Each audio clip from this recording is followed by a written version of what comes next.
Bonjour à tous, cette fois on se retrouve pour aller à la pêche aux données. Alors la situation, eh bien on dispose d'une liste des pays avec leur capitale et le continent sur lequel ils sont situés. Comme vous pouvez le constater, la liste est assez longue et pour retrouver à partir d'un pays la capitale, c'est assez fastidieux. L'objectif est donc de trouver à partir d'un pays que Excel nous renvoie directement à la capitale et au continent. Le principe est donc pour Excel qu'on lui indique quel pays, et à partir de là, il nous donnera la capitale et le continent. L'intérêt, c'est que les données sont classées dans un tableau, et on voit bien ici que à un pays correspond une capitale et un continent, qu'à une capitale correspond à un pays et un continent. Par contre, à un continent peut correspondre plusieurs pays et donc plusieurs capitales. L'objectif est donc de saisir un pays et que Excel nous donne une extraction directe de la capitale et du continent, ou de saisir une capitale et qu'Excel nous donne directement le pays et le continent. Si on veut saisir un continent, il faudra que Excel nous sorte une liste de pays ou de capitales, et là on n'est plus du tout dans le même type d'outil à utiliser. Alors le principe à utiliser est le suivant.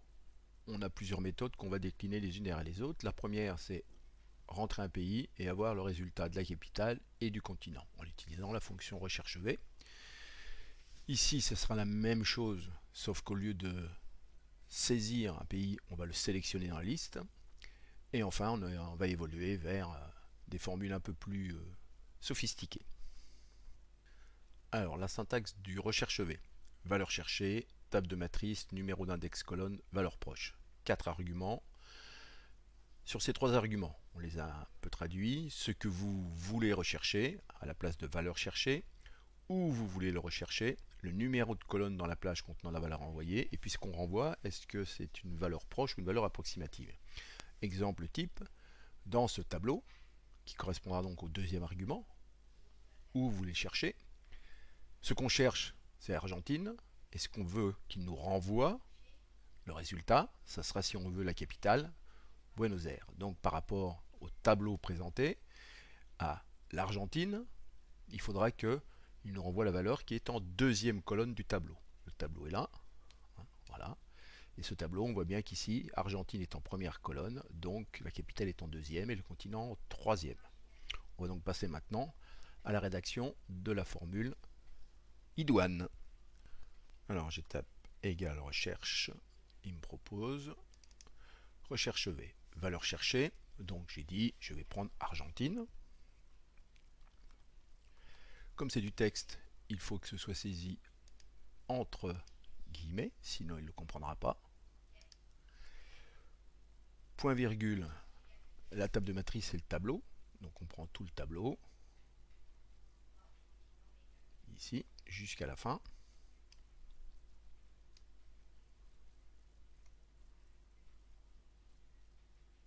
Vous pouvez utiliser les touches CTRL flèche si ça vous chante. Point virgule.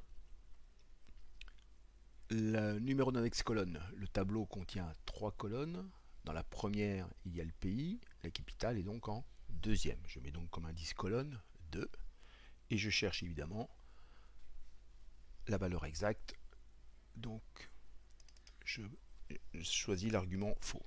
Je valide. Voilà. Et on voit bien qu'il me renvoie une valeur qui est Buenos Aires. Et là, ça correspond bien à Argentine. Alors maintenant qu'on a trouvé la capitale, pour trouver le continent, on va utiliser la même formule. Et pour utiliser la même formule, on voit bien qu'ici, ma zone qui est délimitée pour les 3 colonnes va se déplacer sur la droite. Si je me déplace d'une colonne sur la droite, je vais me retrouver avec ce genre de choses. Donc la formule ne marchera plus. On va donc figer avec la touche F4 la matrice, ce qui nous permet directement d'étendre. Bien sûr, il me redonne la capitale puisque je suis toujours sur l'indice, le numéro d'index 2. Si je veux le continent maintenant, il suffit de remplacer le 2 par 3. Et là, j'aurai le continent américain. Bien, alors cette première réalisation ne doit pas vous faire perdre de vue qu'il est assez pénible de rentrer Argentine dans la formule. Il serait quand même beaucoup plus simple de saisir le pays ici, ce qui me permettra de le changer très facilement sans rentrer dans la formule. On va donc modifier cette chose-là. Je vais écrire ici Argentine. Et faire référence, ici, dans la valeur cherchée, là, à la cellule. Alors, d'ores et déjà, comme je vais me déplacer, on voit qu'on prend sur le côté gauche de la cellule et que quand je vais aller sur le continent, il faudra toujours que je prenne sur ce côté gauche, mais en restant sur cette colonne-là. Il faut donc que je fige la colonne, mais pas la ligne, puisque la formule va pouvoir être utilisée ensuite dans les autres outils, sélectionner un pays, le point 2, point 3, 3 bis, etc. Donc je vais faire F4, une fois $ partout, deux fois la ligne est figée, c'est pas ce qui m'intéresse, trois fois j'ai la colonne figée. Voilà. Et maintenant, j'ai plus qu'à étirer ici et je retrouve ma formule avec toujours la même chose. Le 2 a changé en 3. Voilà. Alors l'intérêt de la chose, c'est que maintenant, si je veux rentrer Albanie, je me retrouve avec la bonne capitale et le bon continent. On passe à l'étape suivante. Rentrer un pays avec une erreur de frappe, Arménie, et Excel ne retrouve pas, évidemment, Harmonie, puisque j'ai pas mis l'accent et qu'il n'est pas écrit sous cette forme-là dans le tableau. Donc un des inconvénients de cette formule, c'est que comme vous cherchez des choses exactes, eh bien, dès qu'il y a une moindre erreur dans l'écriture, Excel renvoie une valeur fausse. Alors c'est pas abominable de retrouver ça, c'est juste pour vous dire que la façon dont j'ai écrit Arménie n'existe pas dans le tableau. Voilà, donc ce qui m'oblige moi maintenant à aller voir dans le tableau comment est-ce que c'est écrit. Je ne sais pas s'il tient compte des majuscules, pas des majuscules, etc. Donc le plus simple est de passer à la même chose. Je vais donc recopier mes cellules, ici. Et cette fois, on va rentrer une liste déroulante. Donc en faisant données, validation de données, liste. Je vais aller chercher la liste des pays. Ici.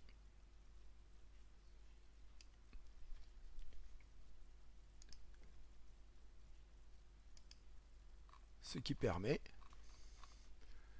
cette fois, de sélectionner un pays et de faire toujours attention à l'orthographe, puisque l'orthographe qui est dans la liste déroulante est celui qui est dans le tableau, donc il n'y a aucun risque d'erreur. Alors pour gagner du temps, on voit bien qu'ici j'ai à chaque fois sélectionné un pays. On va donc adopter maintenant la liste déroulante partout. CTRL-C.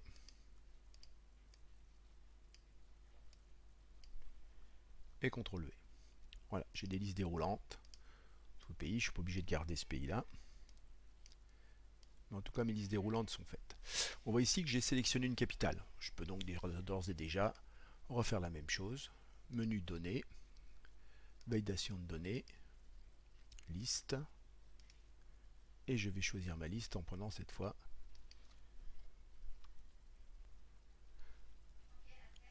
les capitales. Voilà.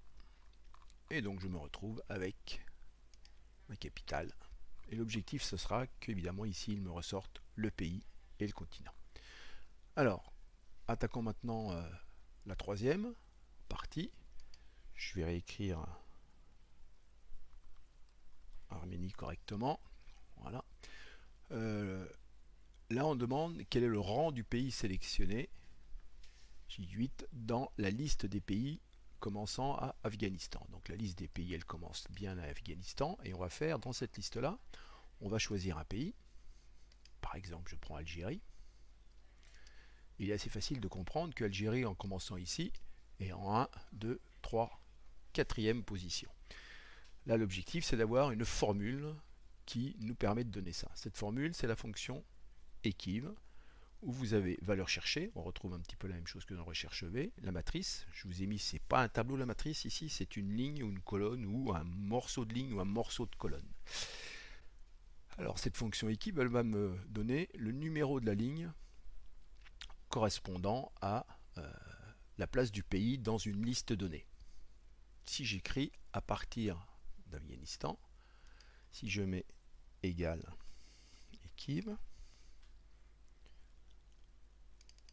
la valeur cherchée c'est donc le pays, point virgule, la liste c'est là, je commence bien à Afghanistan pour aller jusqu'à la fin du pays, de la liste des pays, donc au Zimbabwe,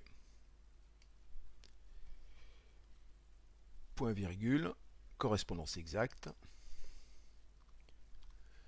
et le résultat est 4, c'est-à-dire qu'il me donne bien la place d'Algérie. Si je sélectionne Allemagne, il doit me renvoyer 5, et ainsi de suite. Je prends un peu plus loin, Argentine, il me renvoie la 10e place. L'Argentine est ici. On voit bien que j'ai en bas ici 10 cellules non vides sélectionnées, c'est donc la 10e place. Voilà. La deuxième question, c'est pour bien comprendre le fonctionnement de equiv, c'est de voir que le rang ici dépend de la première cellule choisie. Donc, si je démarre à Algérie, donc je vais reprendre Argentine, voilà, et que je fais ma fonction equiv, je vais faire CTRL-C, CTRL-V. Alors la question ici, c'est que je dois démarrer à Algérie. Donc en fait, la liste va commencer ici. Je recherche toujours la même chose, Argentine, mais en commençant la liste ici, je suis à la 7e position. En commençant Algérie, effectivement, Argentine est en 7e position. Voilà l'utilisation de la fonction equiv. Bien évidemment, vous pourriez très bien utiliser une liste qui est en ligne.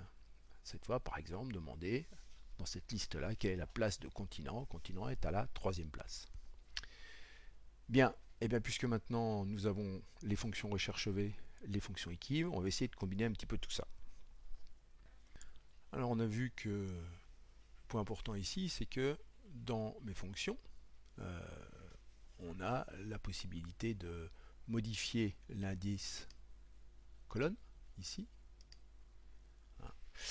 L'idéal, ce serait de ne pas avoir à le modifier, de ne pas aller chercher ce numéro d'indice. Alors, on a deux méthodes. La première méthode, je vais donc choisir un pays ici, Afrique du Sud, et je vais utiliser cette formule.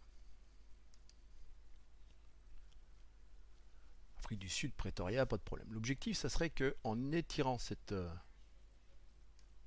formule, j'obtienne non plus la capitale, mais directement le continent. Alors, pour remédier à ça, on voit bien que ce qui va changer, c'est uniquement ça. Donc, le premier moyen, c'est de dire ce chiffre-là, au même titre que le pays ici, avant je l'avais écrit, maintenant je le désigne dans une cellule, et bien on va faire la même chose ici. C'est-à-dire que là, on va désigner une cellule, par exemple ici, dans laquelle je vais inscrire la valeur. Alors, la question ici, c'est que cette valeur étant située là, il va falloir la figer. Comme je vais aller à droite et je veux que cette valeur puisse se déplacer au-dessus de continent, eh bien, il ne va pas falloir figer les colonnes, mais par contre, il va falloir figer les lignes. Donc, quand je vais faire F4, une fois, ça ne va pas, deux fois. Deux fois, j'ai figé les lignes, pas les colonnes. Je valide. Je me renvoie valeur, parce qu'en fait, il suffit que je mette un 2 ici, et pour le continent, on voit bien dans le tableau, c'est un 3. Cette fois, en étirant, je vais avoir directement le continent. Alors, si on regarde la formule, la valeur cherchée, on vient la prendre dans la liste déroulante. La base de données, la matrice ne change pas. Et le numéro d'index est renvoyé par K2, dans lequel j'ai inscrit 2. Ici, la même formule, mais on est passé de K à L. Alors l'intérêt, c'est que si je descends ça, maintenant,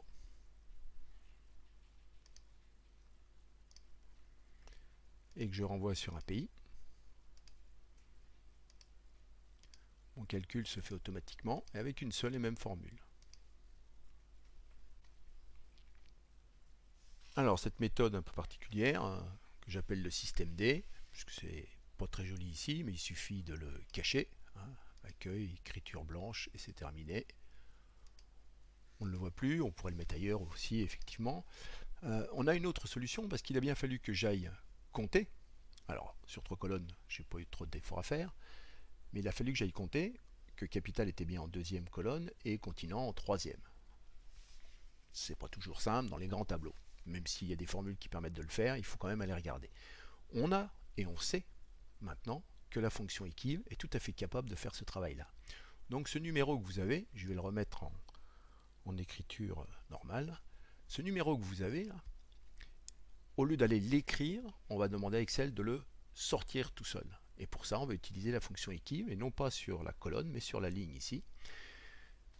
Et l'objectif est donc, dans cette formule-là, de remplacer le K2 ici par la fonction équive. Alors la fonction équive, je vais l'écrire en dessous ici, pour voir comment elle fonctionne. Égale équive. Et ce que je cherche, c'est l'intitulé de la deuxième colonne, donc qui est ici. Point virgule, dans le tableau de recherche, ici c'est la ligne. Je commence bien à la première colonne du tableau. Point virgule, et on est bien en correspondance exacte. Voilà, et il me sort qu'il est en deuxième position, enfin que ce terme-là est en deuxième position. Si je répète la formule ici, pas de souci, à condition bien sûr d'y avoir mis quelques dollars pour ne pas avoir de mauvaises surprises quand on va déplacer. Voilà, donc je vais aller chercher K3. L'objectif ici, c'est d'aller chercher L3. Par contre, quand je vais me déplacer en ligne, il faudra toujours qu'on aille chercher sur la ligne 3. Il faut donc figer les lignes et pas les colonnes. Voilà. Si j'étire ma cellule, je me retrouve avec 3 qui correspond bien à un continent. Bien, alors comment est-ce qu'on fait maintenant pour incorporer ça? Ben, vous savez, et vous connaissez très bien la méthode. On copie dans la barre de formule, CTRL-C, je valide, je reviens sur ma formule ici, je clique à l'intérieur, je vais sur numéro d'index, et à la place du numéro d'index, j'insère la fonction équive. Vous validez, et c'est fini. Vous n'avez plus qu'à étirer, les dollars ont été gérés en dessous, tout est parfait. Vous pouvez supprimer celle-ci, et maintenant vous avez une autre formule qui peut paraître plus compliquée, mais qui finalement est totalement automatisée. Et celle-là, vous pouvez la recopier n'importe où. Par exemple ici, CTRL-C, hop, coller la formule, et il trouve automatiquement tout ce qu'il faut. Bien, alors on a déjà une formule plutôt avancée, puisqu'on a une combinaison de recherche V et de la fonction équive. On a aussi la validation de cellules. Donc on a quand même quelque chose d'assez évolué. Un inconvénient maintenant, c'est quelqu'un vous dit, bah oui, mais c'est bien de choisir un pays, d'avoir la capitale, mais moi si je vous donne la capitale, j'aimerais bien avoir le pays. Alors, imaginons cette situation-là. En choisissant la capitale, il sera assez aisé d'utiliser un recherche V ici pour retrouver, puisque le recherche V, ici, va partir non plus de la première colonne du tableau. La valeur cherchée, c'est ça. Maintenant, la table de matrice, ça ne peut pas être en commençant à B. Vous êtes obligé de commencer votre tableau ici, parce que sinon, il sera incapable de retrouver dans la première colonne du tableau la capitale. Donc ça, c'est un des points de vigilance sur la fonction recherche V, c'est qu'elle doit toujours vous devez toujours faire attention au fait que dans votre table de matrice, il est indispensable que la valeur cherchée se retrouve dans la première colonne de votre matrice. Point virgule. Évidemment, maintenant, le numéro d'index colonne, il n'y a que deux colonnes, donc c'est 2. Point virgule, faux. Et on voit bien que Tirana est en Europe. Pas de problème de ce côté-là.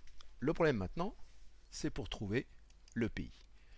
Vous avez remarqué que à chaque fois, on doit déplacer la première colonne du tableau doit correspondre à l'endroit où on va trouver la valeur cherchée. Comme je cherche la capitale, mon tableau doit commencer à la colonne C. Et donc s'il commence à la colonne C, il a comme possibilité de n'aller que sur la droite et il ne peut pas aller sur la gauche. Sinon, il ne commence pas à la colonne C, il commencerait à la colonne B. Donc un des problèmes de la fonction recherche V, c'est que vous ne pouvez pas récupérer des données qui sont à gauche de votre première colonne. Ça, c'est impossible. Alors, il y en a qui vont bidouiller en disant, bah, c'est pas compliqué, j'ai qu'à écrire égal ça. Je recopie ma formule jusqu'en bas, et comme ça se retrouve à droite. Alors, cette méthode n'est pas très efficace, notamment les bases de données, parce que vous surchargez les bases de données avec des données qui sont redondantes. Donc, on verra ça plus tard. Pour l'instant, il y a beaucoup plus simple, c'est d'utiliser la fonction index. Alors, la fonction index, je vous ai mis un petit tableau en dessous. Elle va vous donner la même chose que recherche V, mais vous ne pouvez quasiment pas l'utiliser si vous voulez la rendre automatique. Vous ne pouvez quasiment pas l'utiliser sans la combinant directement avec la fonction equiv. On va voir pourquoi. Alors le principe est le suivant. Dans la fonction index, vous avez trois arguments, matrice, numéro de ligne, numéro de colonne. En gros, c'est si je veux savoir quelle est la deuxième valeur dans ce tableau qui correspond à la deuxième colonne, la deuxième valeur, c'est ça. Donc c'est l'intersection entre cette ligne-là et cette colonne-là. Et donc, cette intersection, index, devrait me renvoyer val5, valeur 5, qui est la valeur qui correspond à l'intersection entre cette colonne et cette ligne. Alors, on va l'écrire de façon simple, égal index.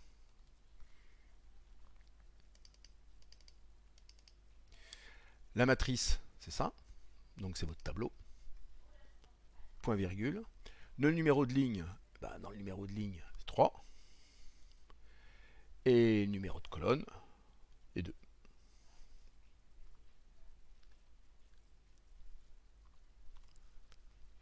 Et il me renvoie la valeur 5. Alors, vous comprenez tout de suite pourquoi ça se combine avec equiv. C'est parce qu'en fait, votre matrice correspond bien à un tableau, comme dans recherche V. Le numéro de ligne et le numéro de colonne sont des numéros. Or, la fonction equiv ne fait que renvoyer des numéros. Donc on voit tout de suite l'intérêt de la fonction equiv, évidemment.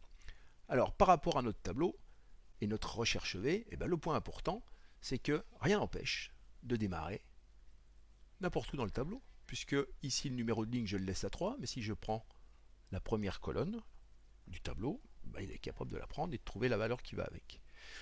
Donc la fonction index n'a pas de sens de travail, c'est une intersection de toutes les lignes ou toutes les colonnes du tableau.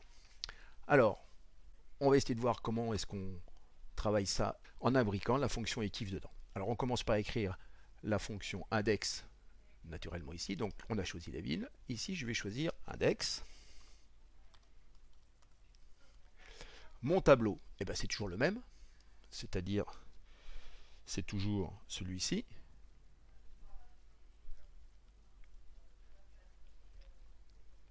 Et cette fois, on va mettre la ligne 1 et la colonne 2. Nous remplirons avec les fonctions equiv si besoin. Alors, comme j'ai mis la ligne 1, on se retrouve évidemment sur la ligne d'étiquette, et la colonne 2, je retrouve la valeur capitale. Voilà. L'idée, ça serait que sur la partie ligne, la ligne qui correspond, c'est pas celle-ci, celle qu'on voudrait avoir, c'est celle qui correspond à Tirana. Donc il faudrait que on demande à Excel de nous donner la place de Tirana dans cette liste, ce qui n'est pas très compliqué. Donc c'est à la place du numéro de ligne. Alors on va essayer de trouver directement en écrivant à côté, égal equiv. Alors je cherche Tirana, point virgule. Mon tableau de recherche, comme mon tableau commence avec les étiquettes, je vais donc prendre tout le tableau, point virgule, 0 pour la valeur exacte ou la correspondance exacte, et je valide. Voilà. Et en fait, il me dit que Tirana est en ligne 4. 1, 2, 3, 4. Ce qui correspond, puisque je démarre, de cette ligne-là.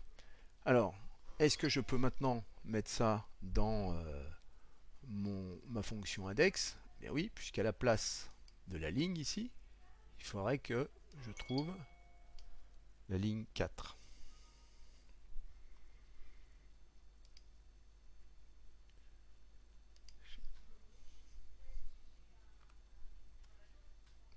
Voilà, il me renvoie bien la bonne capitale. Or, c'est pas la capitale que je veux, c'est le pays. Il suffit donc de changer cette valeur pour mettre la première colonne. Et là, on voit bien qu'il me renvoie l'Albanie. Il ne me reste plus maintenant qu'à imbriquer la fonction equiv ici, CTRL C, à la place du numéro de ligne. Numéro de ligne, CTRL V. Alors sur un tableau à 3 colonnes, vous avez remarqué que le troisième argument, qui est le numéro de la colonne, on le rentre à la main, entre guillemets, mais rien ne vous empêche de remettre une fonction equiv pour trouver ce qui correspondrait au pays. On peut très bien le faire. Donc ici, il suffirait d'écrire en dessous égale equiv. La valeur cherchée, c'est pays. Point virgule. Le tableau de recherche equiv, c'est une ligne ou une colonne. C'est cette colonne-là. Point virgule, 0. Je referme. Et c'est bien la colonne 1. On regarde ma formule. C'est bien 1 que je cherche. Donc, on procède de la même façon. Sans copier le signe égal. CTRL C. Je valide. Je retourne dans ma formule de base. Je clique n'importe où dans la cellule. Je cherche ici. Alors, pas la fonction equiv, pardon. Voilà, le numéro de colonne. Et j'ai plus qu'à faire un CTRL V. Voilà. Alors, cette formule-là, bien, vous pourriez la copier en gérant les dollars, bien sûr. Alors, l'index, la base, il faut la figer. F4 sur la base. Ensuite, le K18 qui correspond à Tirana, celui-là doit rester. Donc, il faut le figer aussi. Rien ne vous empêche de figer cette base-là. C'est votre colonne. Et le J3, il ne faut pas le figer, puisque l'idée ici, c'est d'aller chercher continent, par exemple. Donc là, il faut le figer qu'en ligne et pas en colonne. Et figer votre base ici. Donc il y a pas mal de dollars. La question de Tirana, si vous voulez l'utiliser ailleurs, on pourrait, sauf que là, on a utilisé la capitale, alors que partout ailleurs, on a cherché le pays. Mais si vous validez ça, normalement, si j'ai rien oublié, voilà.